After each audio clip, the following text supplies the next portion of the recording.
Parfait. Donc, l'idée, l'ordre du jour de cette heure et demie, c'est de vous présenter assez rapidement les enjeux, les objectifs, un peu le cadre réglementaire du mobilier. Ensuite interviendra Monsieur Philippe Dancourt de Valdélia sur le mobilier de seconde vie, puisque c'est aussi un- un éco-organisme de la filière REP. Euh, Ouais, ça marche pas. on verra assez rapidement quelques propositions, recommandations pour intégrer des clauses environnementales dans vos marchés. Et puis, je vous présenterai le retour d'expérience du mobilier upcyclé par le Grand Annecy et autres initiatives. Je pense qu'on n'aura pas le temps, j'aurais dû l'enlever du PowerPoint. Et puis, un point d'actualité réseau qui clôturera ce webinaire.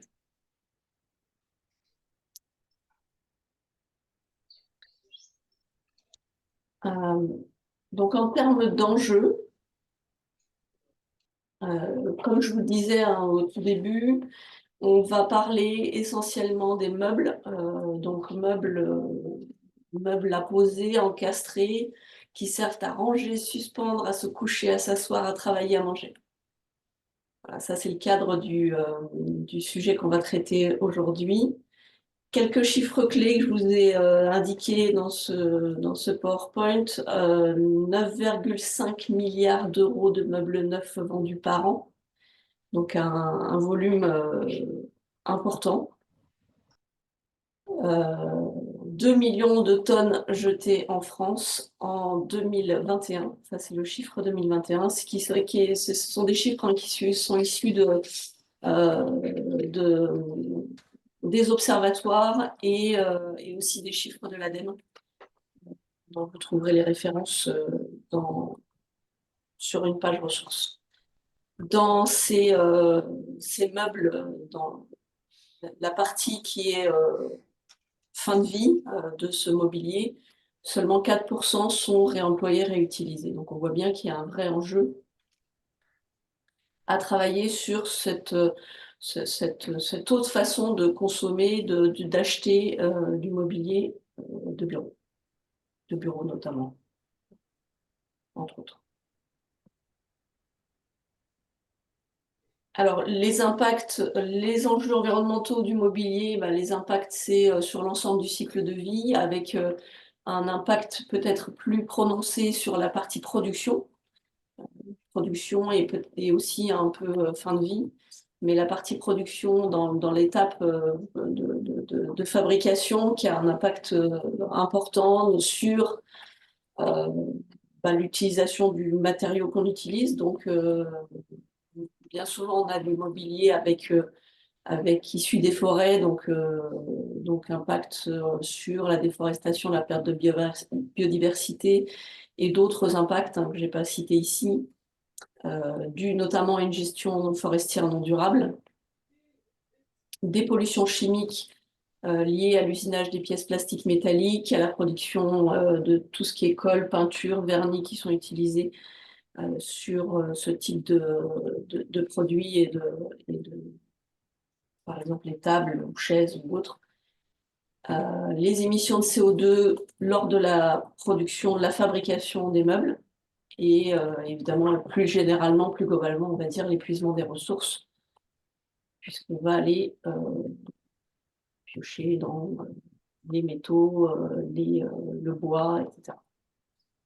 En termes d'usage, principalement, ce sont des impacts liés à la santé, donc sur les émissions de composés organiques volatiles, et notamment dus aux colle, peinture, vernis, solvants organiques qui sont présents dans la fabrication de ce type de matériaux. Et puis un impact fin de vie sur les déchets, puisqu'on a vu hein, que forcément, s'il n'y a que 4% qui sont réemployés, réutilisés, et puis on va le voir un peu après, ces meubles en fin de vie partent en déchets. Donc des quantités de déchets importantes, des déchets d'emballage aussi, dus au conditionnement. des remplacements réguliers de meubles, de mobilier parce que soit on a un mobilier qui est pas durable dans le temps, soit parce que on n'a pas pensé ou pas de solution de réparation, ou en tout cas on n'a pas intégré ça dans son marché en amont, notamment en amont du marché. Et évidemment, eutrophisation des eaux superficielles souterraines à cause de l'utilisation des substances dangereuses qui sont déversées directement dans le sol et par conséquent dans les eaux. Une petite information sur le cadre réglementaire.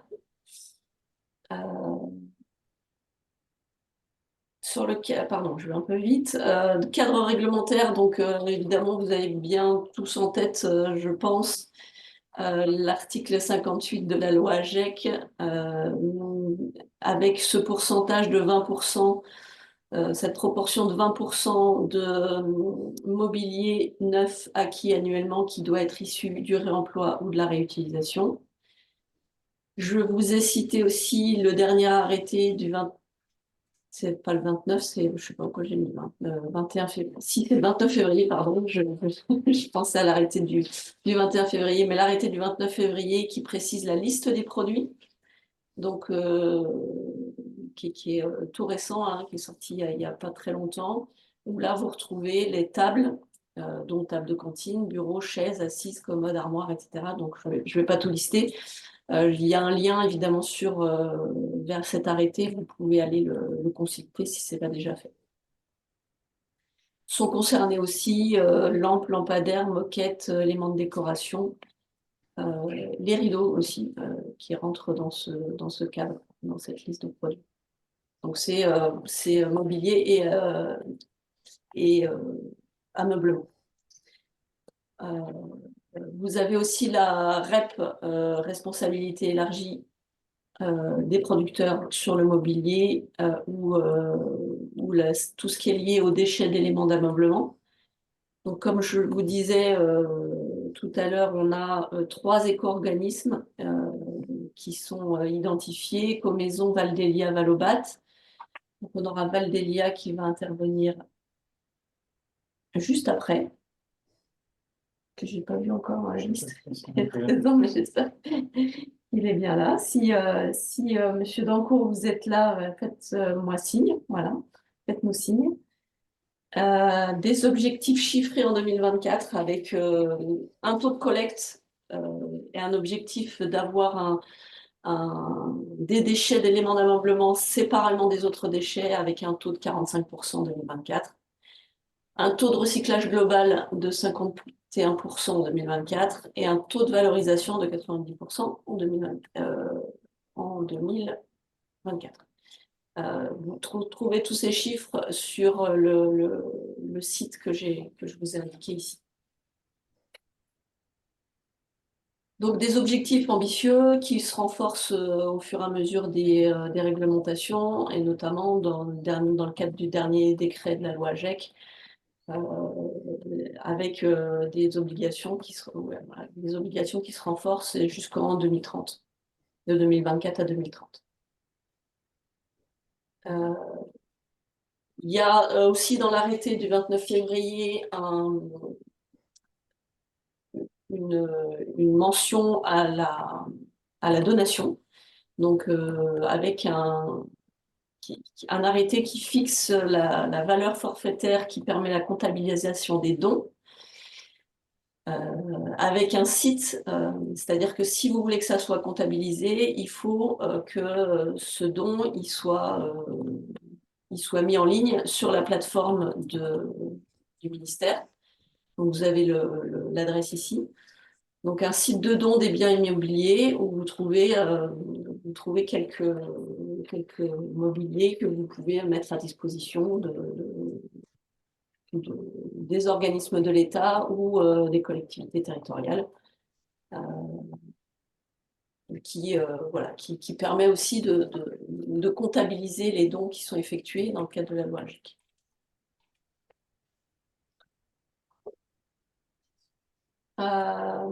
Alors, est-ce que Philippe Dancourt est connecté? J'ai pas l'impression. Je l'ai pas vu dans les. Il fait participer.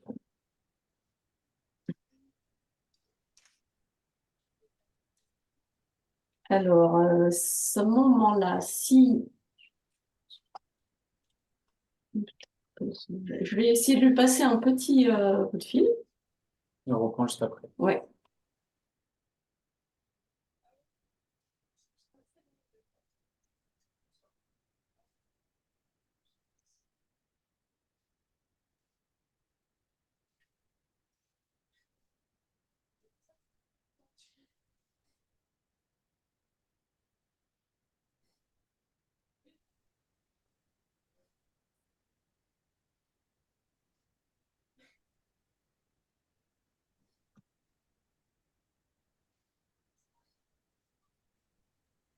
C'est bon, tout va bien. On va pas perturber l'ordre du jour. On va rester sur cet ordre du jour. Donc, est-ce que, Monsieur Dancourt, vous nous entendez? Est-ce que vous avez un micro?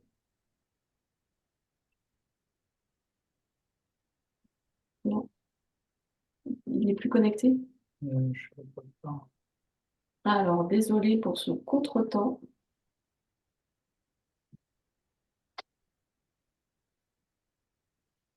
S'il est présent.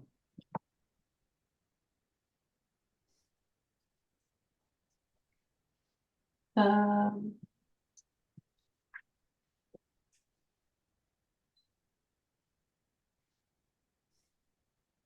on ne vous entend pas en fait. Je ne sais pas si vous parlez, mais vous avez visiblement pas de micro associé.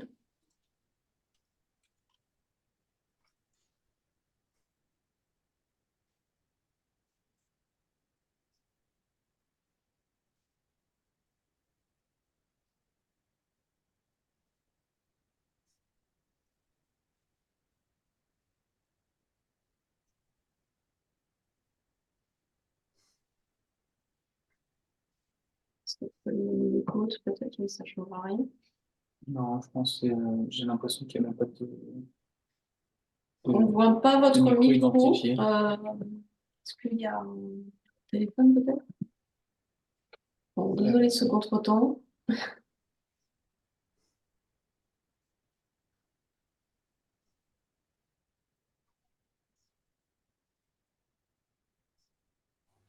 Vous m'entendez? Oui, Oui, on oui, vous on vous entend. entend. Je ne vous entendais pas et j'arrivais pas à me faire entendre, pardonnez-moi. Ah ouais.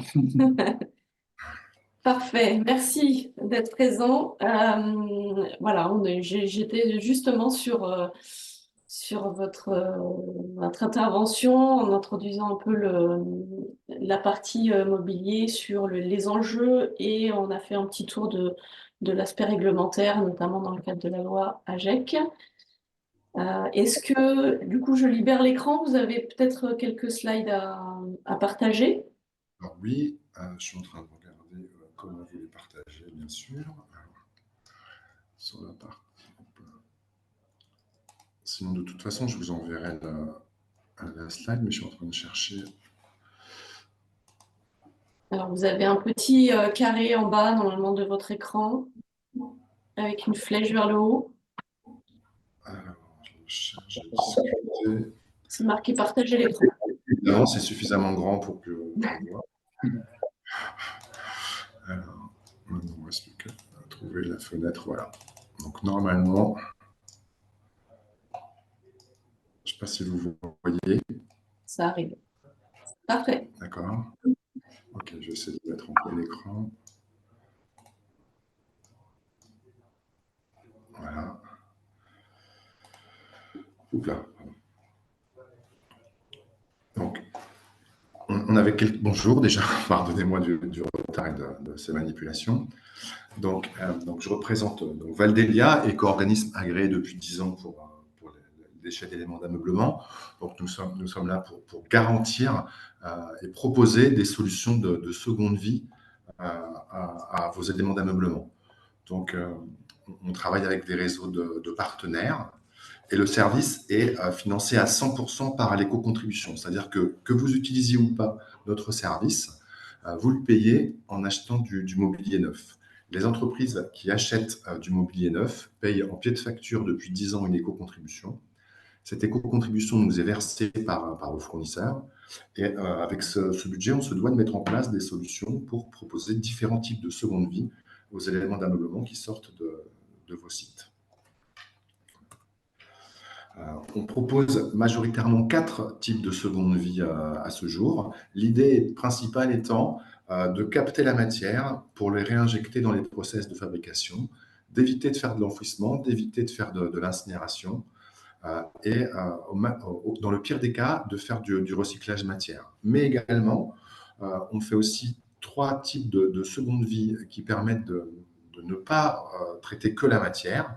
On permet aux entreprises de vendre, de donner, ou que ces produits servent pour de l'upcycling, c'est-à-dire refabriquer des produits avec de la matière qui pouvait être du déchet. Par exemple, on peut refaire des bureaux plus petits avec des grands bureaux, on peut faire des tables basses avec ce qu'étaient des bureaux, on peut faire des banques d'accueil avec ce qu'était du bureau, etc. Ou détourner des objets pour leur donner une seconde vie différente de leur première vie. Tout ça, ça s'appelle upcycling ou surcyclage.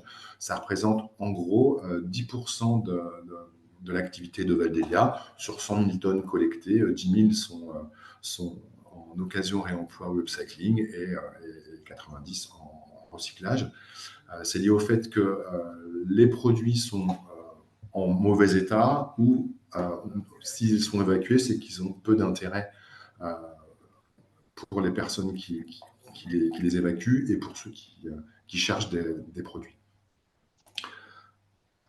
Nous sommes donc agréés pour la filière des éléments d'ameublement. Donc, on parle en peu importe la matière, en fait, c'est la fonction qui compte. Donc, on s'assied dessus, on travaille dessus, on range dedans, on se couche dedans. C'est en gros les 4 grosses fonctionnalités des éléments d'ameublement.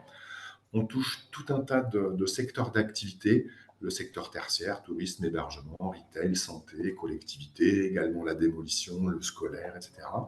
Et nous sommes dans l'obligation de prendre en charge tous les produits qui sont éligibles à cette filière. Et peu importe la matière, on prend de la matière qui constitue des produits éligibles. Donc, si un bureau était en carton, en théorie, on le prendrait, alors que si ce même carton est un emballage, on ne le prend pas, puisque la filière emballage, c'est une autre filière et un autre mode de financement pour ces produits. Ici, il y a un schéma qui a l'air un petit peu complexe du service proposé. En fait, quand je vous disais qu'on est dans l'obligation de prendre tous les volumes, c'est un peu l'illustration de ce produit, de ce slide, pardon, avec les plus et moins 20 mètres cubes. Donc, dès lors que vous avez moins de 20 mètres cubes, ce qui représente environ 10 postes de travail, on va plutôt vous orienter vers des points d'apport volontaires pour ce qui est du recyclage.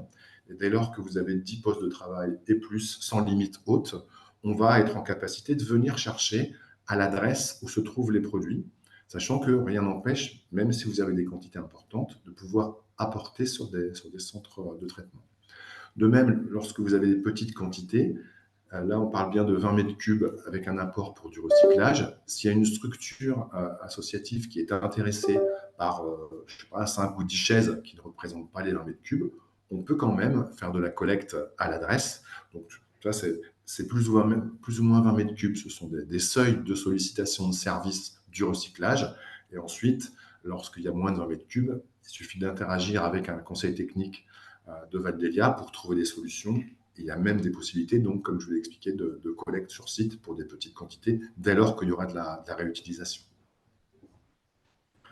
Ici, vous avez une carte des conseillers techniques. Valdelia et les filières REP, responsabilité élargie du producteur, c'est France Métropolitaine, Corse et Drumcom.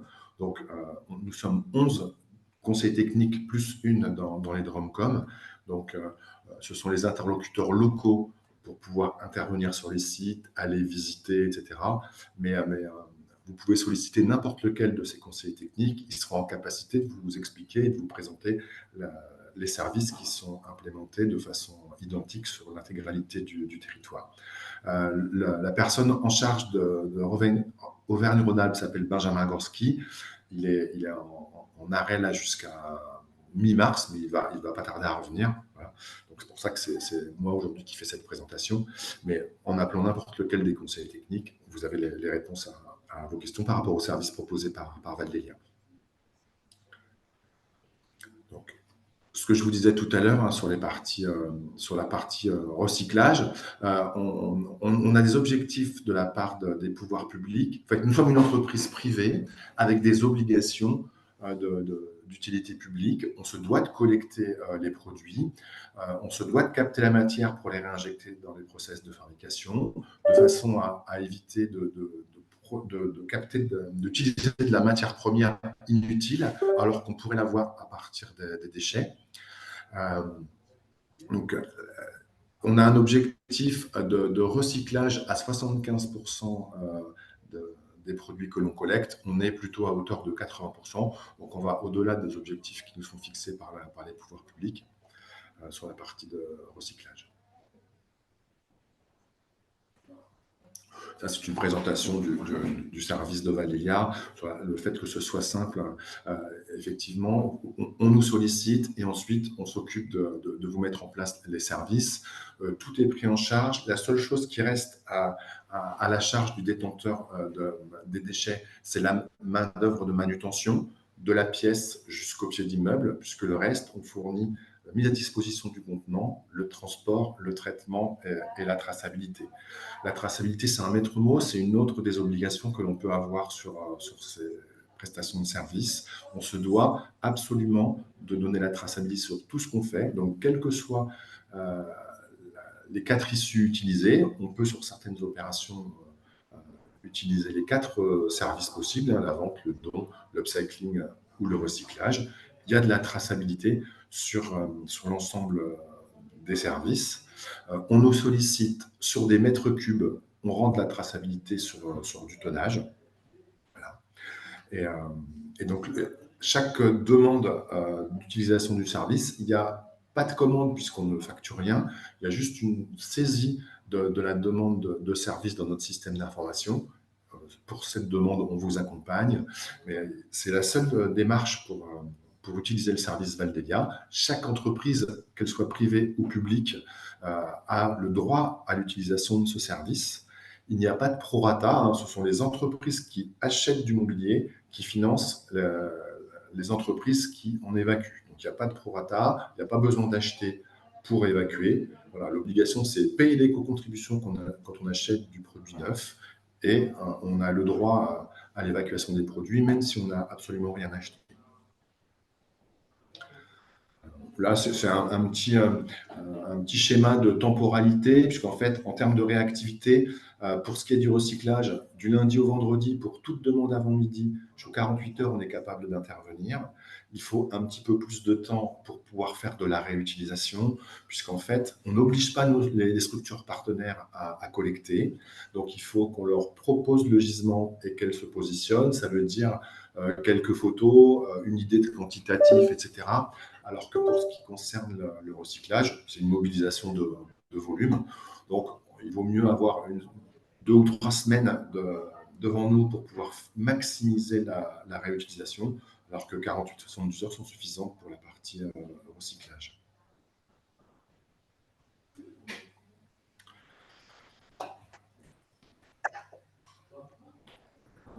Donc, on travaille avec des partenaires. On a des partenaires donc, de l'économie sociale et solidaire pour la partie dons. On a des partenaires de l'occasion pour les produits qui peuvent être achetés. On a des partenaires de collecte et de traitement pour la partie recyclage. Voilà. Pour vous donner quelques chiffres en complément de ceux qui sont là à l'écran, il se vend 3 produits pour un produit qui sort et on collecte environ 90 000 tonnes de mobilier chaque année, donc en recyclage et en réutilisation. Donc l'idée, c'est de minimiser la partie recyclage, maximiser la réutilisation. Donc Valdelia est plutôt positionné sur la fin de vie des produits et que faire des produits qui sont à évacuer. Mais aussi, on sait vous accompagner pour vous sourcer en produits ayant déjà eu une première vie ou pour aider vos fournisseurs qui, pour quasiment la totalité, sont des adhérents de Valdelia et qui devraient être en capacité de vous proposer des produits ayant eu une première vie. Donc, on sait aussi les accompagner pour pouvoir capter des gisements et pouvoir vous les proposer pour pouvoir répondre à le fameux article 58 de la loi GEC qui oblige le client public à acheter 20% en valeur de produits réemployés ou réutilisés. Donc, on n'est pas là pour vous proposer des gisements de produits en entrée. On est là pour vous accompagner dans la sortie des produits et on est là pour accompagner vos partenaires habituels à être en capacité à vous en proposer. J'entends des bips. Je ne sais pas si c'est des questions parce que je ne vois pas l'écran. Je vais essayer de retourner. Voilà. Ah, je ne vous entends plus. On entend les les... bips aussi, mais Voilà, on entend les bips aussi, mais ça vient a priori pas de chez nous. Ok, j'ai cru que c'était des questions, mais comme je ne voyais pas de chat, voilà. Vous en avez une question, mais on l'abordera peut-être, on abordera toutes les questions tout à l'heure. N'hésitez pas à poser vos questions dans le chat ou tout à l'heure à haute voix. Je vous laisse continuer. D'accord, ok. Je vais essayer de retourner sur ma présentation.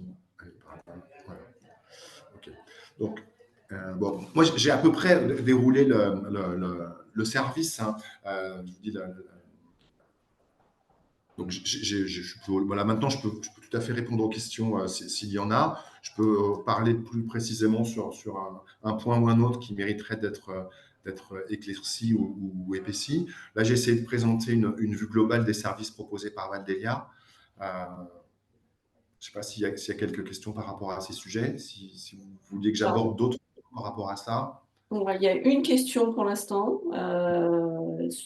La question, c'est les partenaires d'occasion sont sur la France ou seulement en Auvergne-Rhône-Alpes? Ce que vous avez présenté, c'est en France. Oui, le nombre total, c'est sur la France. On a nous avons aussi des partenaires sur Auvergne-Rhône-Alpes.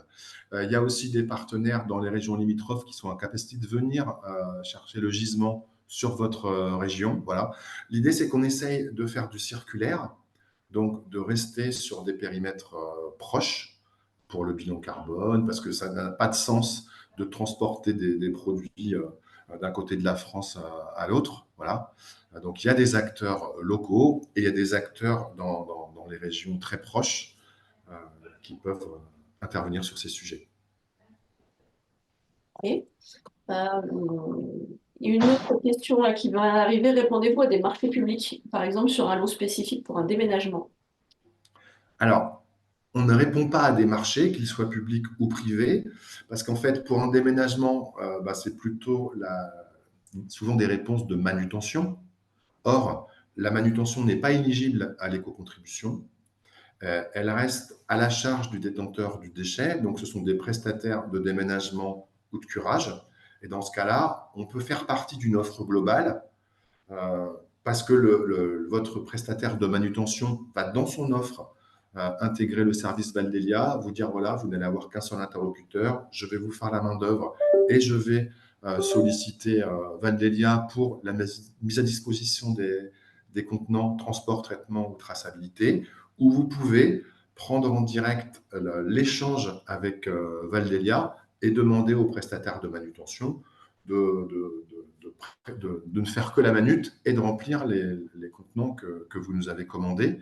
De même, pour ce qui est de la répartition entre les services proposés, vente, dons, upcycling ou recyclage, le tri se fait au départ du site. On vient de mettre à votre disposition des contenants pour la destination vente, des contenants pour la destination don et des contenants pour la destination recyclage. Donc, on essaye aussi que vous n'ayez pas à payer de surtri inutile. Donc, parce que sinon, c'est vous qui payez tout le tri. Le prestataire peut vous dire, si c'était de l'évacuation rapide de recyclage, je prends tout sans discernement, sans précaution, je balance tout dans des bennes et ça part en recyclage. on peut très bien identifier des lots, identifier des types de produits pour qu'on puisse quand même faire un pourcentage significatif de réutilisation sans que cela vous coûte les yeux de la tête. On peut dire toutes les armoires basses, tous les sièges, les chaises bleues, etc., sans pour autant dire le bureau la table du bureau 1, la chaise du bureau 2, parce que là, vous allez avoir un surcoût de manutention. Donc, le rôle aussi du conseil technique, c'est de faire en sorte que les solutions soient réalisables et ça ne vous coûte pas les yeux de la tête simplement parce que vous avez une bonne intention, une démarche éco-responsable. Il ne faut pas que ça devienne non plus un tarif exorbitant. Mais ça signifie qu'il faut qu'il y ait déjà une bonne idée de ce qu'on de ce qu'on met dans les bennes. Ça veut dire qu'il faut un diagnostic en amont. Alors, si on veut faire un maximum de réutilisation, il faut connaître au maximum le gisement à évacuer. Oui. Si on veut faire du recyclage, une estimation de volume est suffisante. D'accord. Et si on a un inventaire précis avec des photos, etc., ben voilà, on échange ces fichiers et les structures se positionnent. Si on n'a rien, les conseils techniques comme moi, on peut venir sur site pour faire une identification de gisement, estimer ce qui va être le plus facilement réutilisable ou pas, sans que vous ayez non plus à payer un inventaire exhaustif des choses. On peut identifier des lots, identifier des gisements, par exemple, faire toutes les assises ou vous dites faire tous les rangements, parce que souvent, c'est ce qui est le plus facilement réutilisable. Mmh. Donc, il faut se fixer des objectifs en fonction des moyens et des éléments que l'on a sur les opérations. D'accord. Oui, ça allait être ma question suivante, c'était votre accompagnement et jusqu'où vous alliez dans le conseil. Encore une fois, on ne facture rien. Voilà. Ce que l'on propose, ça doit être au titre de l'éco-contribution. Et en fonction des éléments que vous avez, si vous avez un inventaire extrêmement précis avec des photos, ou si on sait que c'est, je sais pas, 60 postes de travail, voilà, on voit bien qu'en termes de connaissance du gisement, on n'a pas tout à fait la même chose. Et si c'est un site à évacuer dans un mois ou un site à évacuer après-demain, la possibilité va être… on peut toujours faire le site après-demain, sauf que dans ce cas-là, on va quasiment faire 100% de recyclage. Ou on se dit… Ça veut dire anticiper le… Si c'est possible, voilà. Si c'est possible, on anticipe. Si ça ne l'est pas, on peut toujours tenter. Mais si on veut vraiment maximiser la réutilisation, c'est extrêmement chronophage, à défaut de prendre du budget. En tout cas, ça prend du temps déjà. D'accord. Vous avez évoqué les volumes. Est-ce qu'il y a un volume maximum, je dirais presque Non, il n'y a ni minimum ni maximum. Si vous n'avez qu'une seule chaise, Valdelia doit vous proposer une solution de prise en charge de cette chaise. Comme je vous ai dit, moins de 20 mètres cubes, on va plutôt vous orienter sur des points de reprise, des points d'apport. Et à partir de 20 mètres cubes, on va plutôt venir chercher à l'adresse. Mais qu'il y ait 20 mètres cubes ou 20 000 mètres cubes, on viendra chercher cette volumétrie. Donc après, ça se cadence, ça s'organise, voilà. Et on s'adaptera à votre capacité à produire les volumes. Comme c'est vous qui avez en charge la manutention, ce n'est pas nous qui allons vous dire on va venir lundi, on va venir mardi. Non, c'est vous qui nous dites il me faut un tour tous les jours pendant 10 jours ou il me faut 10 tours tous les jours pendant 2 jours. Enfin, voilà. On viendra s'adapter à votre capacité à produire les volumes d'évacuation. Alors, j'ai une question dans le chat. Les plateaux de bureaux agglomérés, je ne sais pas si vous allez dans ce détail de plateaux de bureaux agglomérés fabriqués avec des déchets issus de l'industrie du bois, des copeaux, sont-ils considérés comme issus du réemploi? Alors, au titre de la loi AGEC, non. Non. Vos fournisseurs peuvent avancer cela en disant mes produits sont éco-conçus parce que dans les panneaux à particules, il y a un pourcentage de bois recyclé. C'est exactement ce qu'on fait depuis 10 ans. On renvoie du bois chez Eger ou chez Unilin pour qu'ils refabriquent des plateaux de bureau. Malheureusement, pour le moment en tout cas, ça n'est pas éligible aux 20% de la loi AGEC. pour une raison simple, déjà parce que si la loi avait commencé comme ça, aucune pratique n'aurait changé, parce que ça veut dire que déjà vous êtes en accord avec la réglementation, donc la réglementation n'a pas de lieu d'être. Et puis aussi, parce qu'en fait, Eger ou Unilin sont en capacité de dire, sur l'année, j'ai incorporé 20% de bois recyclé dans mes panneaux aux particules, mais ils sont incapables de dire combien il y a de bois recyclé panneau par panneau. Parfois, ça peut peut-être monter jusqu'à 60%, et parfois c'est 0% parce qu'ils n'ont pas de bois recyclé, parce que ça marche par campagne, etc. Donc, les panneaux de bureaux neufs, même s'il y a du bois recyclé à l'intérieur, n'entrent pas dans les 20% de réutiliser ou réemployer. D'ailleurs, la loi dit réutiliser et réemployer et ne dit pas recycler. Oui, exactement. C'est ce que j'allais dire. Vous Voilà. peut-être remettre la slide là, sur les différents, les quatre Oui. réemployer, réutiliser, recycler. Donc, j'y retourne tout de suite. Oui, donc les 20% de la loi AGEC, hein, et je l'ai présenté aussi dans mon diaporama avant, c'est bien 20% issus du réemploi ou de la réutilisation, et C'est pas ça. 20% issus de matières recyclées, hein. On est bien Vous d'accord. voyez la slide toujours ou je l'ai Non, mal On la partagée? voit pas. non. Vous la voyez pas? Non. Alors, attendez, je retourne. Voilà, je vais la remettre, partager l'écran. Fenêtre, j'y suis. Partager. Je pense que c'est celle-ci. Cette slide que vous vouliez? Voilà, tout à fait. Voilà. Donc, évidemment, la partie qui entre dans la loi AGEC, c'est les trois de gauche, hein, l'occasion, le réemploi, la réutilisation ou l'upcycling. Mais les produits, enfin, le recyclage matière n'entre pas n'est pas éligible à l'article 58 pour les 20% en valeur de produits réemployés ou réutilisés.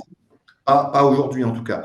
Peut-être que demain, si la réglementation permet de dire assurément chaque panneau particule est composé de, j'en sais rien, 50, 60 ou 80% de bois recyclé, peut-être que à ce moment-là, le législateur dira qu'un nouveau bureau est considéré comme du réemploi. Mais enfin, ou en tout cas, le recyclage sera éligible à cet article 58. Pour le moment, ce n'est pas le cas. Mm.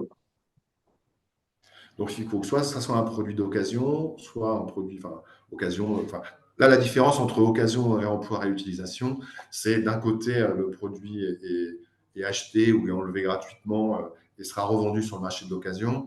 Et donc, éventuellement, il y a une partie financière. Sur la partie réemploi, réutilisation, les structures avec lesquelles on a conventionné sont des structures d'insertion. Donc, le fait de donner active des cases RSE, lorsque vous donnez votre mobilier à Val-d'Elia via des associations, vous permettez de créer et de pérenniser des emplois. Donc, vous cochez des cases RSE, mais sinon, ces deux services-là, c'est le bureau a une seconde vie en tant que bureau. Voilà, la chaise a une seconde vie en tant que chaise. Donc, techniquement, pour le produit, c'est exactement le même service. C'est une case financière qui est cochée pour l'occasion, et une case RSE et sociale qui est cochée pour le don. Pour l'upcycling, ça coche aussi une case RSE, puisque souvent ce sont des partenaires de l'économie sociale et solidaire, mais pas que. Ça case aussi une case écologique. Mais par exemple, la banquette que vous voyez ici, elle est faite à base de plateaux de bureau. Donc ce produit, il entrerait en ligne de compte dans l'achat de produits réemployés, réutilisés. Oui, parfait, merci. Répondez-vous à un marché de fourniture de mobilier de bureaux d'occasion? Non, non, parce qu'en fait, Valdelia est une entreprise privée, hein, c'est une SAS à but non lucratif. On répond à un cahier des charges fait par le ministère de la Transition écologique. On est audité, etc. Et en fait, mais la responsabilité, enfin, la responsabilité porte sur vos fournisseurs. On est basé sur une REP, responsabilité élargie du producteur. Donc, notre conseil d'administration, ce sont des distributeurs, importateurs et fabricants de mobilier. vos fournisseurs de produits qui nous délèguent la collecte des produits en fin de vie. Donc, ça voudrait dire qu'on se mettrait directement en concurrence avec ceux qui nous ont créé vos fournisseurs. Par contre, parfois, jusqu'à présent, avant cette loi AGEC, ils n'étaient pas vraiment intéressés par ces produits-là. Ils laissaient cet espace aux déménageurs et aux cureurs pour la fin de vie, aux entreprises d'achat-vente de mobilier. Mais avec la loi AGEC, étant donné que le client public a une forte demande de produits d'occasion, les metteurs sur le marché de produits, depuis un an, enfin depuis cette loi AGEC, sont fortement intéressés par ce marché. Et donc, si aujourd'hui, il y en a certains qui n'étaient pas en capacité de vous proposer des solutions, il ne faut pas hésiter à les renvoyer vers nous pour qu'on les aide et qu'on les accompagne à ce qu'ils puissent vous proposer des choses. Mais non, on ne se positionne pas, nous, directement sur ça. On sait aussi vous accompagner pour faire des choix de fournisseurs, voilà, pour les aider à ce qu'ils puissent répondre, voilà, pour vous aider à pouvoir faire des cahiers des charges et à vous sourcer auprès de fournisseurs qui vont pouvoir y répondre. Alors justement, on a une question sur les fournisseurs. Est-ce que vous pouvez nous transmettre une liste de vos partenaires revendeurs de mobilier d'occasion issus du réemploi upcyclé sur Auvergne-Rhône-Alpes, Oui. si vous en Alors, avez connaissance? Ouais. oui. Alors, une autre particularité des éco-organismes, c'est la totale transparence et la délivrance de choses réutilisables par tout le monde. Donc, les partenaires d'occasion conventionnés sont disponibles, je pourrais vous les donner directement, mais ils sont disponibles sur le site valdelia.org. Également, les partenaires d'upcycling. On a un site aussi qui s'appelle expert.valdelia.org. Je vous donne des choses là, mais je vous donnerai Oui. tous les liens de tout cela. Donc, on avait une marketplace qui aujourd'hui est plus une vitrine de présentation de produits où on a des partenaires de tous horizons qui mettent en avant les produits qu'ils sont en capacité de faire. Et puis, normalement, les 1500 adhérents de Valdelia qui vendent du mobilier neuf devraient être en capacité, eux aussi, de vous proposer des solutions, même s'ils sont en partenariat avec des structures associatives ou de upcycling. Ça vous permettrait d'avoir un partenaire qui vous propose une solution globale de produits neufs et de produits d'occasion, parce que votre obligation, c'est 20% en valeur. Et puis parfois, il n'est pas toujours possible de faire 100% en occasion. Parfois, oui, et parfois, non. Parce que le fait de se sourcer aussi en produits ayant eu une première vie, ça sous-entend aussi une autre façon d'acheter les choses, une autre façon de voir ses projets. Aujourd'hui, je prends toujours cet exemple, mais aujourd'hui, vous achetez des produits neufs, vous dites je veux 200 sièges bleus lundi. Ça, c'est tout à fait une démarche pour acheter du produit neuf.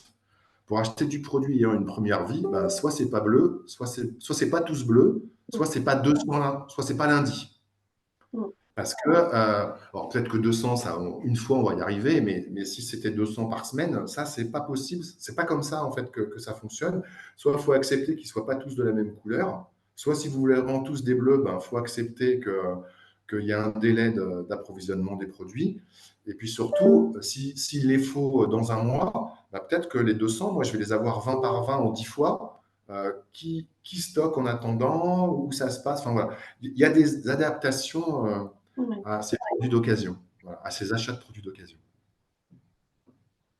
Oui, c'est important à mentionner, effectivement. Oui. Alors, il y a une petite précision sur la question de tout à l'heure sur les fournisseurs.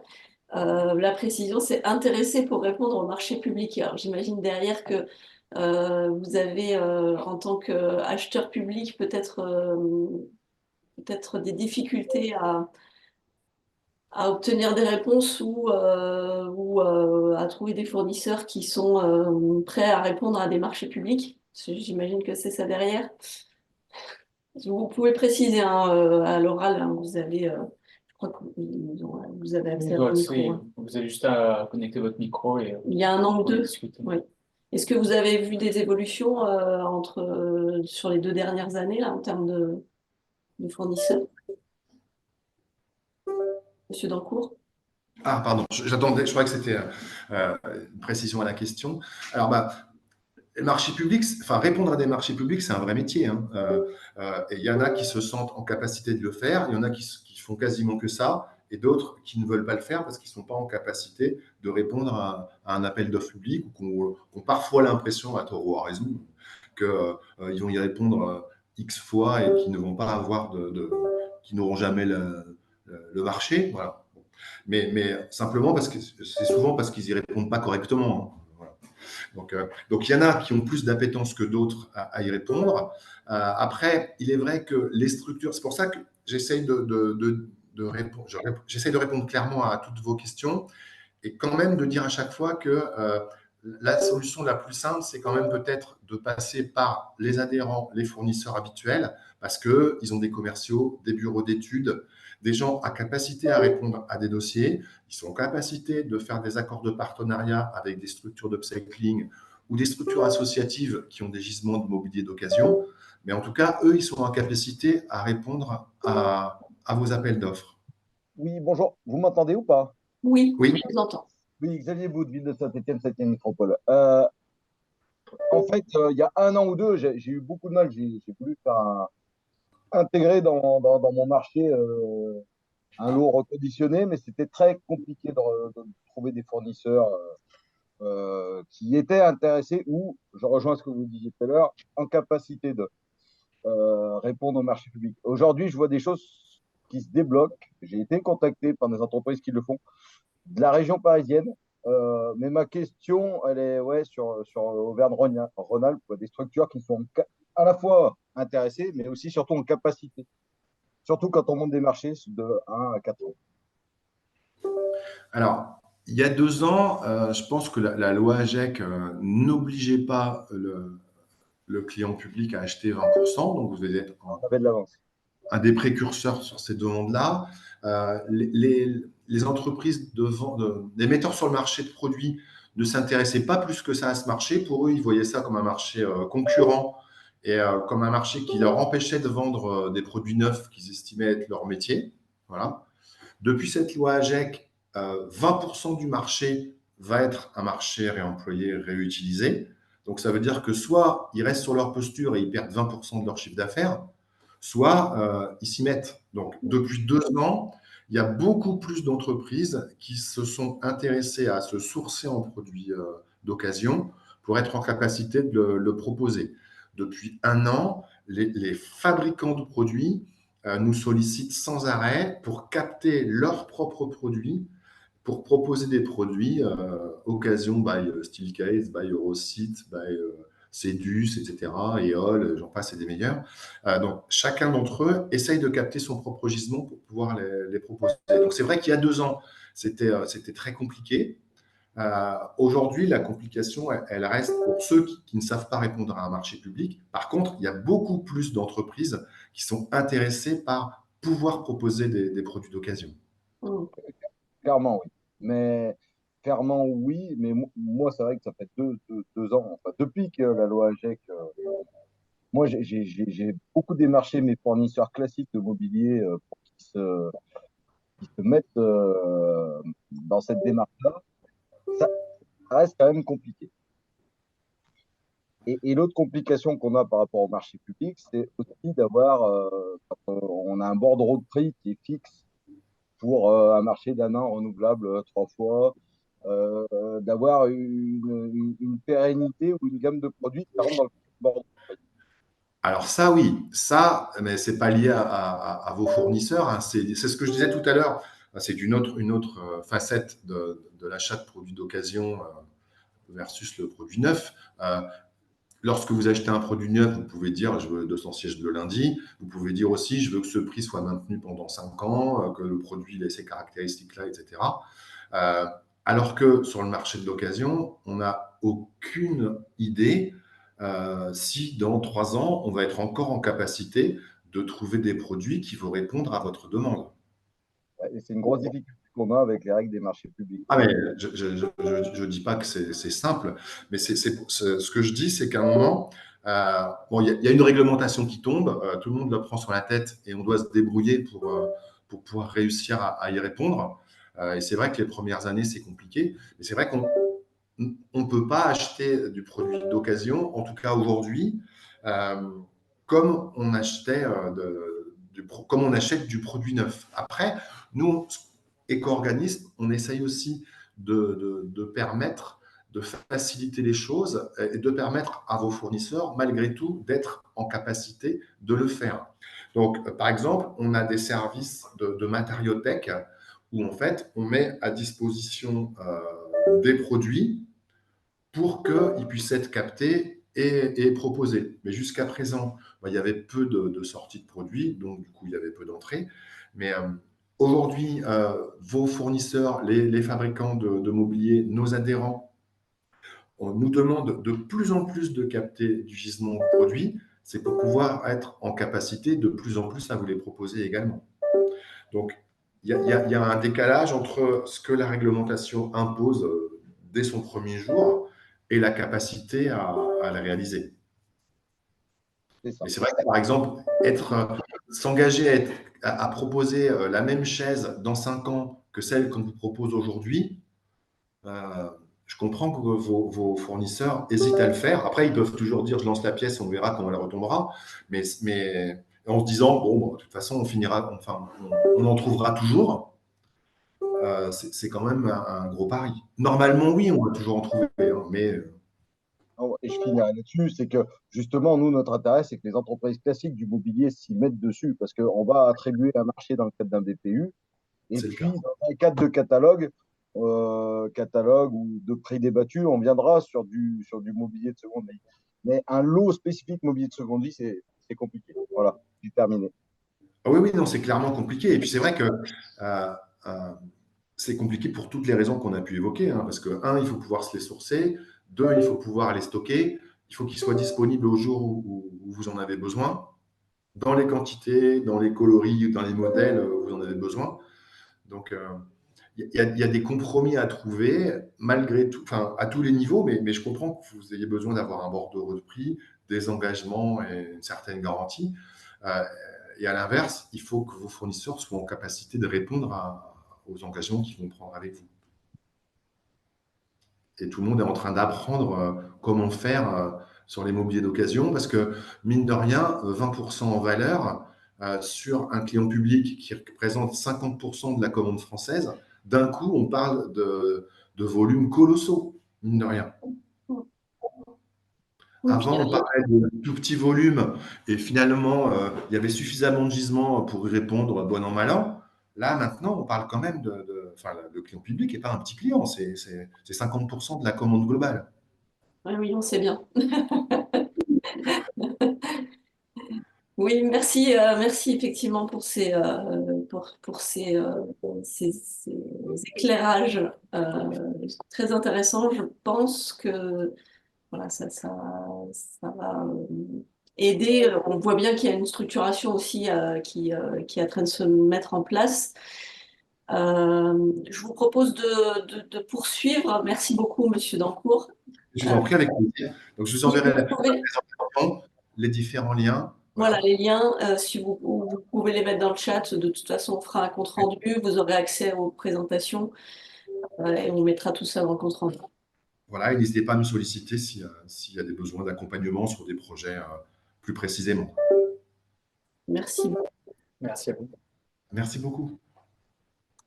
Au revoir. Au revoir. Je vous laisse peut-être quitter votre. Voilà, super. Je reprends la main.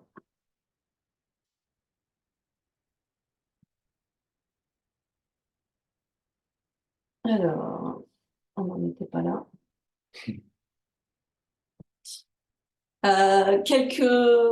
Quelques précisions par rapport à ce qui a été dit et peut-être un peu plus, de manière un peu plus concrète, comment on peut intégrer l'environnement justement ou l'économie circulaire dans ces marchés à travers des clauses et des spécifications techniques. Donc, je vais, hop là, je suis allée un peu loin. Je rajoute un petit peu une couche à ce que vient de dire Monsieur Dancourt par rapport à la définition du besoin. Et là, on voit bien qu'il y a un fort intérêt à faire voilà, à s'interroger en amont sur ces pratiques, sur la façon dont on achète son mobilier, si c'est une partie d'occasion, de réemploi, et ben, peut-être voir sur quelle quantité, sur quel type de produit, associer, pourquoi pas, les futurs usagers, les utilisateurs à la réflexion, définir ses besoins réels en fonction aussi, en fonction du marché et de ce que peuvent vous proposer vos fournisseurs classiques. Et donc, cette phase de sourcing, elle est très importante. Elle prend un peu plus de temps, mais elle est vraiment importante si vous voulez avoir un marché qui soit satisfaisant en termes de réponse. Vraiment identifier les offres susceptibles de répondre, découvrir éventuellement d'autres offres auxquelles vous n'auriez pas pensé. Et puis, ça permet aussi à vos fournisseurs de les informer sur vos projets qui vont arriver à une échéance moyen terme, on va dire. Donc, cette phase de sourcing, elle est vraiment très importante. Vous avez quelques écolabels sur lesquels vous pouvez vous appuyer pour la rédaction des clauses dans les spécifications techniques. J'en ai cité deux, le Nordic Swan, donc signe nordique, et le NF Environnement. Je ne vais pas rentrer dans le détail, hein, vous aurez tout ça dans les présentations avec les liens vers le site du label, de l'écolabel en question, avec des garanties et des valeurs en émissions de composés organiques volatiles, par exemple, ou voilà, en produits avec classement et quantité de parfum ou de solvants organiques ou pour d'autres.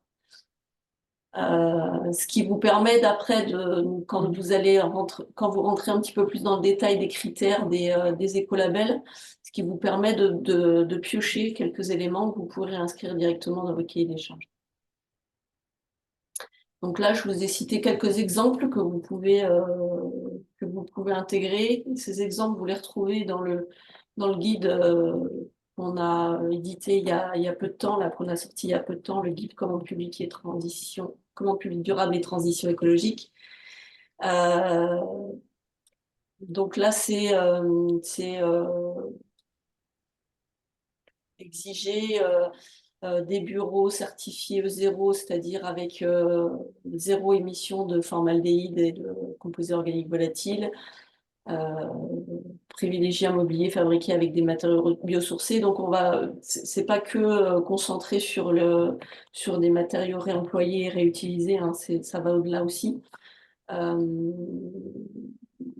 Réfléchir aussi dans son cahier des charges à avoir des mobiliers, du matériel, des produits qui sont plus durables dans le temps, donc avoir des instructions sur le démontage, la réparation, plutôt que de prendre un mobilier et de le mettre de le considérer comme un déchet ou en fin de vie, et ben, voir s'il n'y a pas possibilité de remplacer un élément.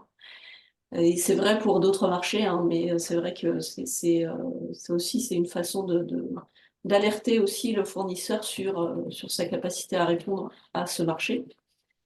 C'est la même chose sur les pièces de rechange. Et après, évidemment, vous avez le pourcentage de produits reconditionnés ou issus du réemploi de la réutilisation. Je vous ai mis aussi un exemple issu du site La Clause Verte sur la labellisation en termes d'émissions de COV et de nuisances sur la qualité de l'air, avec une référence à l'écolabel européen et NF Environnement. Et puis, je reprends un peu les conseils qui ont été donnés par Monsieur Dancourt juste avant sur la possibilité d'allotir le marché pour pouvoir aussi permettre aux fournisseurs peut-être de proposer une solution dédiée au réemploi, à la réutilisation. Et puis, c'est exactement ce que disait Valdelia, c'est être flexible sur la désignation des produits. C'est-à-dire que si vous demandez un seul coloris, une épaisseur d'un plateau, une uniformité des produits, vous aurez peu de chances que votre fournisseur puisse répondre à ce marché. Alors que si vous êtes plus flexible et que vous indiquez plutôt un objectif en termes d'usage, vous aurez des produits qui répondent à un usage, qui sont fonctionnels, c'est l'économie de la fonctionnalité, mais qui seront peut-être pas tout à fait uniformes dans leur globalité, etc. Voilà, donc ça, c'est des petits conseils qu'on peut proposer. C'est toi, Vianney, qui a mis Oui, les... j'ai mis les liens du guide et vers la clause. Parfait, merci. Euh, un retour d'expérience. Alors, j'aurais souhaité que ce soit le Grand Annecy qui témoigne en direct, mais malheureusement, ils n'ont pas pu être présents à ce webinaire, mais j'ai tous les éléments. Donc, un retour d'expérience du Grand Annecy sur de l'agglomération du Grand Annecy sur l'aménagement d'un bâtiment euh, avec du mobilier upcyclé. Et donc ça, c'est un marché qui a été passé en 2021.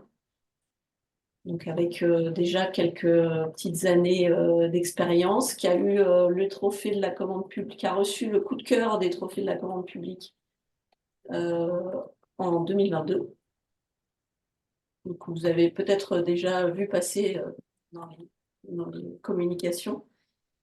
Voilà, donc l'objet, c'est fourniture de mobilier de bois éco-conçu dans les conditions de l'upcycling. Le bâtiment en question, c'est un centre de ressources expertise en environnement. Et donc, l'objectif, c'était vraiment de rendre ce bâtiment exemplaire, à la fois dans son usage, à la fois dans son aménagement intérieur. Et donc, les bureaux, c'est principalement des bureaux et puis un espace d'accueil. Une partie qui sont occupées par l'agglomération, une autre partie qui est plutôt le pépinière d'entreprise, et donc qui sont aménagés, équipés de mobilier upcyclé. Alors, les réussites du projet en termes de retour d'expérience, donc encore une fois, le sourcing a été une condition de réussite de ce projet. Il y a eu un moment assez conséquent passé à contacter les fournisseurs, les entreprises susceptibles de répondre à ce type de marché. Il y a eu un travail en mode projet et un travail en transversalité, c'est-à-dire que plusieurs équipes au sein de l'agglomération se sont réunies pour travailler ensemble autour de ce projet, que ce soit le service financier, le service de transition écologique, et le service marché. Ils ont travaillé vraiment conjointement pour aussi élaborer ce cahier des charges. Donc, on retrouve dans le cahier des charges, dans les spécifications techniques, les clauses que j'ai un peu citées au préalable. Donc, le mobilier devrait être composé en bois et comprendre au moins 80% de bois réutilisé. Il doit être durable et résistant. Et puis, il y a une clause sur l'huile écologique utilisée, et notamment sur les émissions de l'air intérieur. Les faibles teneurs en composés organiques volatiles, avec une référence aux écolabels. Et puis du mobilier, la proposition, il y avait une petite partie aussi de mobilier autre que du mobilier upcyclé. Et donc que cette gamme de mobilier soit aussi éco-responsable. Dans les conditions d'exécution, donc plusieurs conditions d'exécution, hein, une bonne liste. Alors, qui sont mis dans les conditions d'exécution, on aurait pu prévoir cette obligation d'acquérir des biens issus du réemploi de la réutilisation dans les spécifications techniques. Donc, voilà, c'est présent. Les fournitures, elles ont un impact limité sur l'ensemble du cycle de vie. Pas de danger pour les utilisateurs sur le plan sanitaire. La question des emballages qui est mentionnée ici, qui pourrait être mentionnée dans tous les marchés. Voilà, en condition d'exécution, c'est quelque chose sur lesquels il y a aussi une bonne marge de progrès sur les quantités d'emballage qui sont proposées dans les marchés, dans les produits qu'on achète. Réduction du volume lors du transport et du stockage, réduction du coût carbone du transport par le regroupement des livraisons, des éléments de fixation, de collage, de finition qui favorisent, enfin qui en tout cas ne nuisent pas à la réparation ou au recyclage des matériaux en fin de vie. Donc ça aussi, c'est ce qu'on a déjà évoqué au préalable. Et réduction des quantités de matière pour la fabrication et des quantités de déchets issus de la fabrication. Je vous ai mis les critères d'attribution qui ont été fixés par le Grand Annecy, donc le prix 35, critères techniques 35, critères environnemental 20 points, 20%. Vous avez aussi tout ce détail et le retour et le détail, une fiche d'initiative qui va être mise en place assez rapidement là, sur le site Centre de ressources des territoires en transition, sur notre site. Et aussi ce retour d'expérience, vous retrouvez de manière un peu plus synthétique dans le guide que Vianney vous a mis en lien tout à l'heure. Et vous retrouvez. Alors, en termes d'attribution du marché, puisqu'il y a eu la question des fournisseurs, il y a eu plusieurs entreprises qui sont intervenues. Une entreprise locale qui s'appelle DAU, qui ont réutilisé, qui travaillent justement du bois issu de la réutilisation et qui ont fabriqué ces meubles. Et puis un groupement d'entreprises, alors Bois de Demain, qui est plutôt une entreprise, un fournisseur de Seine-Saint-Denis, qui comprend un atelier d'insertion et qui se sont associés à MUD, qui, eux, se sont occupés du design. J'ai essayé de vous mettre des photos, quelques photos, avec du mobilier qui est... voilà, qui C'est pas grave, tout ça. C'est pas grave. C'est pas grave. Ok, on entend des voix, mais je pense que voilà, si vous n'hésitez pas, si vous avez des questions, Oui, c'est c'est bon, votre expérience là-dessus. on est là-dedans. Je vois pas de questions dans le chat. Moi non plus. Ok. Merci. Il y a un point d'actualité sur le réseau. Et on va consacrer le dernier quart d'heure à ce point d'actualité. Plusieurs informations à vous communiquer. Alors, d'abord au niveau national, un petit point sur la loi AGEC, mais très rapidement, parce que c'est des choses que vous avez dû voir passer.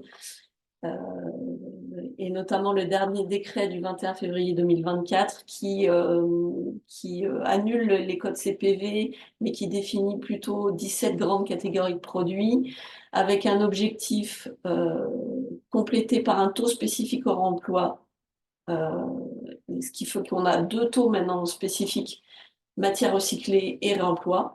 Vraiment distinctes, ce qui était un peu flou dans la première version, maintenant c'est un peu plus clair, et des objectifs de progression de 2024 à 2030 avec évidemment un renforcement pour aller vers une économie plus circulaire. Au niveau national, on travaille aussi avec d'autres réseaux et notamment Reseco et 3AR qui sont sur la partie ouest de la France. On travaille à la mise en place d'un module de formation à destination des élus sur la commande publique durable. Ce module de formation, il a pour objectif de durer, alors ça sera un module qui sera sur une demi-journée, voire à peu près 2 heures. L'idée, c'est pas d'avoir une formation trop longue, c'est d'avoir une première sensibilisation, information pour les élus, vraiment destinée aux élus, avec des témoignages, des retours d'expérience, des données clés en fait, qui permettent aussi d'informer, de sensibiliser les élus à ce qu'est la commande publique durable et quel est l'intérêt aussi d'intégrer du durable au-delà de l'aspect réglementaire, évidemment, d'intégrer du durable dans ces marchés. Donc cette formation, elle est pour l'instant dans une phase de finalisation et de test, mais elle sera disponible à partir de juin, je pense. Voilà, donc c'est quelque chose qu'on pourra vous proposer en région. Donc, n'hésitez pas à revenir vers nous si vous avez des questions et des besoins sur la formation des élus. Et puis, un petit rappel, je ferai systématiquement, nous ferons systématiquement. N'oubliez pas que vous avez le guichet vert, que vous soyez en région Auvergne-Rhône-Alpes ou dans d'autres régions. Vous avez presque tous les territoires nationaux qui sont couverts par le guichet vert, ce service de conseil de premier niveau. Vous posez la question via le formulaire qui est en lien là, sur cette page. On vous apporte une réponse qu'on essaye d'être la plus adaptée, la plus pertinente possible par rapport à votre question. C'est pas un robot derrière qui vous répond, puisque c'est nous, voilà, c'est nous qui vous répondons. Non, parce que j'ai déjà eu des remarques dans ce sens. Vraiment, on adapte la réponse à la question. C'est pas des questions des réponses toutes faites qu'on formule à toutes les personnes. Donc voilà, n'hésitez pas à l'utiliser et à le faire connaître. L'objectif de ce conseil, de ce guichet vert, c'est vraiment, ça s'adresse aux collectivités qui n'osent pas, ou qui n'ont pas encore passé le cap, ou qui savent pas trop comment s'y prendre, ou qui considèrent que voilà que c'est pas que c'est trop compliqué. C'est un outil d'aide pour euh, pour euh, pour s'informer, commencer à mettre des clauses, ça donne des exemples, voilà. Donc, n'hésitez pas aussi à faire connaître, on a des outils de communication qu'on peut vous fournir, notamment si vous êtes une intercommunalité, un EPCI ou une agglomération, une communauté de communes, vous pouvez aussi diffuser à vos communes, aux communes du territoire qui peuvent être intéressées par ce service. En Auvergne-Rhône-Alpes, je laisse la parole à Vianney. Donc, du coup, au niveau régional, donc, sur la région Auvergne-Rhône-Alpes, donc on a lancé le guide de la commande publique durable et de la transition écologique. Donc, vous le retrouverez en lien dans le chat et on vous l'enverra également à la suite de ce webinaire qu'on a réalisé du coup et qu'on a publié à la fin de l'année dernière, qui regroupe du coup 9 thématiques, si je ne dis pas de bêtises, allant des bâtiments, l'énergie, l'alimentation, mobilier et fourniture. Il va m'en manquer, que j'ai plus les Espace vert, espaces verts. entretien des Ouais. locaux, nettoyage, C'est ça. vêtements de travail, Et les tonnes, nous en manquent véhicules. un. Véhicules, voilà. Et, Dans des temps. exactement. Et donc, on a donc c'est des fiches thématiques qui regroupent notamment des spécificités techniques, des critères, mais également des retours d'expérience qui sont majoritairement, même totalement, si je ne dis pas de bêtises, en région. Oui, complètement, oui. Complètement en région. Donc voilà, n'hésitez pas à aller le consulter. On essaiera de le mettre à jour régulièrement, euh, notamment parce qu'il y a des liens qui peuvent être cassés, mais on voudrait aussi apporter des nouveaux retours d'expérience sur ce document-là pour qu'il ne soit pas fixe et qu'il puisse être vivant et juste ne pas être seulement 2023, mais aussi 2024 et les années à venir. On a aussi une série de webinaires donc, dans lequel fait partie aussi le webinaire actuel. Donc, le prochain aura lieu sur le thème de l'alimentation. Il aura lieu le 6 juin au matin. On va encore fixer l'heure, on ne sait pas encore. Et à la rentrée 2024, à la rentrée scolaire 2024, nous ferons aussi un webinaire sur les emballages. Car, comme l'a évoqué Catherine, c'est un sujet qui est un peu transversal à l'ensemble des segments d'achat qu'il existe. On anime aussi depuis septembre 2023 des groupes de travail sur notamment le Spazer, qui intègre des personnes, des collectivités aussi bien obligées que volontaires. On a notamment fait des ateliers sur comment mettre en place des indicateurs de suivi, comment on met en place une méthodologie Spazer pour sa collectivité. Donc voilà, on en est au cinquième GT et les sujets peuvent être aussi soumis aux personnes qui sont intéressées. Si vous avez des interrogations sur les phasers qui sont autres que sur les indicateurs et la méthodologie, vous pouvez intégrer ce groupe de travail pour pour avancer sur ces sujets-là. Je me répète, excusez-moi. Euh, Ce groupe de travail, on a pour l'instant une quarantaine de structures concernées. Il n'y a pas que des collectivités, il y a aussi des structures publiques peuvent être des syndicats, de transport, d'énergie, des bailleurs sociaux, des universités et autres. Voilà, si vous êtes intéressé, l'idée c'est aussi d'avancer vraiment sur du contenu et puis de proposer, d'ouvrir plus largement euh, d'aboutir à terme à une fiche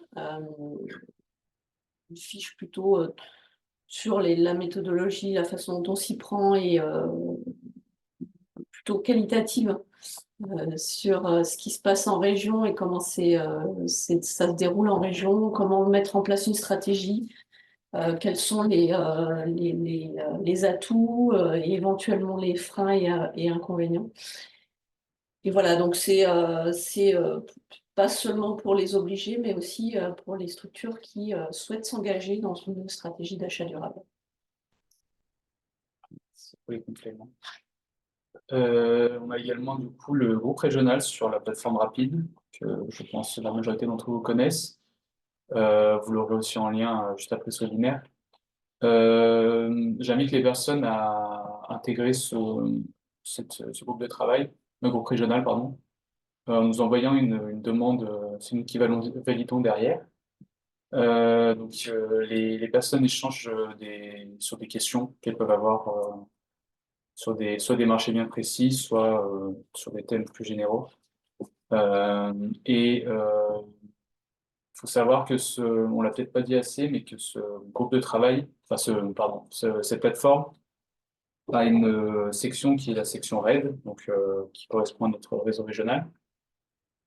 Et ce réseau est fermé, c'est-à-dire que c'est nous qui acceptons uniquement les collectivités, les structures publiques, donc il n'y a pas d'entreprises privées qui sont présentes et on tient à préserver ça pour justement si des personnes veulent partager des éléments, même des documents, puissent le faire de manière avec plus d'assurance, si je puis dire, euh, et sans avoir peur de retrouver leurs documents sur Internet ou utiliser à mauvais escient. Voilà, je ne sais pas si sur la plateforme Rapide, je peux rajouter des éléments. Non, bah voilà, il s'appelle RAID, le groupe. Voilà. Donc n'hésitez pas à aller. Vous pouvez aller poser des questions aussi sur ce groupe, ça permet de renforcer un peu ce réseau et les échanges en région. Donc du coup, ce réseau s'appelle RAID, comme le réseau historique d'Auvergne Rhône-Alpes Énergie Environnement, et on va notamment changer ce nom d'ici l'année 2024, notamment pour donner un renouveau à ce réseau-là. Et ce renouveau va s'accompagner de deux éléments, qui sera notamment une charte qui sera adressée aux membres du réseau et dans laquelle nous souhaiterions que les collectivités et les structures publiques concernées par les marchés publics adhèrent, notamment pour faciliter les échanges d'informations, de cahiers des charges, car on a quelquefois du mal à récupérer des cahiers des charges, et c'est tout de même assez bénéfique pour l'ensemble du réseau RAID et pour l'entraide entre chacune des collectivités. Donc voilà, cette charte sera en partie pour ça. Je suppose qu'il y a d'autres éléments qui peut-être m'échappent. Non, voilà, l'idée, c'est vraiment aussi d'avoir un fonctionnement un peu plus réseau. Et donc,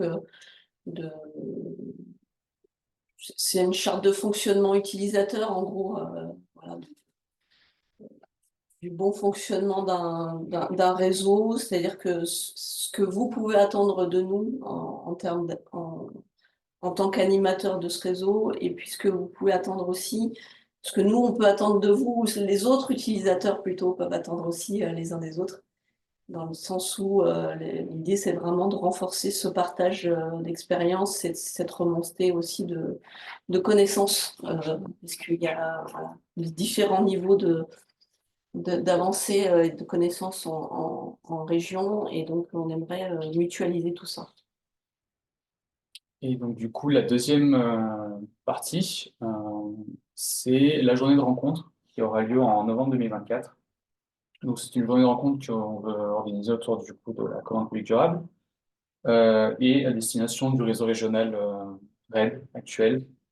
On vous fournira des éléments au fil du temps qui vient sur cette journée, mais l'objectif, c'est de pouvoir vous rencontrer et aussi que vous puissiez rencontrer des collectivités qui sont dans les mêmes démarches que vous, et que justement elles puissent témoigner de leur retour d'expérience, de comment elles ont pu mettre en place des clauses environnementales de leur côté. Et on voudrait également aussi organiser des ateliers dans une seconde partie sur cette même journée, avec vous aussi, pour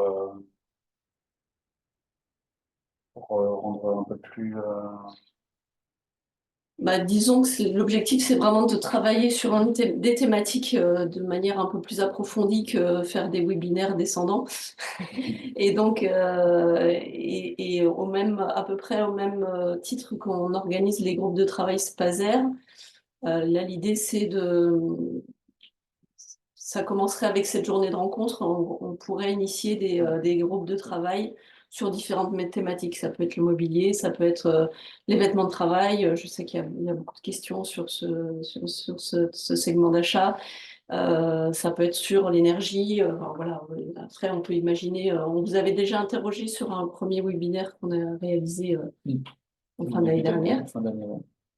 Enfin, au début, Fin d'année dernière. Et donc, on a quelques sujets en tête, mais faudra qu'on partage avec vous. Et l'idée, c'est vraiment d'élaborer aussi, d'avoir avec ces webinaires, avec ces plateformes d'échange, aussi un temps dédié à des thématiques plus précises où on avance sur un thème en région où on aborde justement ces questions très précises de la filière, des fournisseurs, de la façon dont on s'y prend pour verdir ce segment d'achat. Donc, retenez la période novembre 2024 et on vous tiendra assez On vous attend rapidement plus, ouais. de la date exacte et du lieu, notamment. On en a fini là. Merci à tous pour votre présence et on reste disponible. Voilà, vous avez nos adresses mail. Si vous avez des questions, des interrogations, voilà, vous souhaitez qu'on aborde d'autres sujets, n'hésitez pas. Merci. Merci à vous.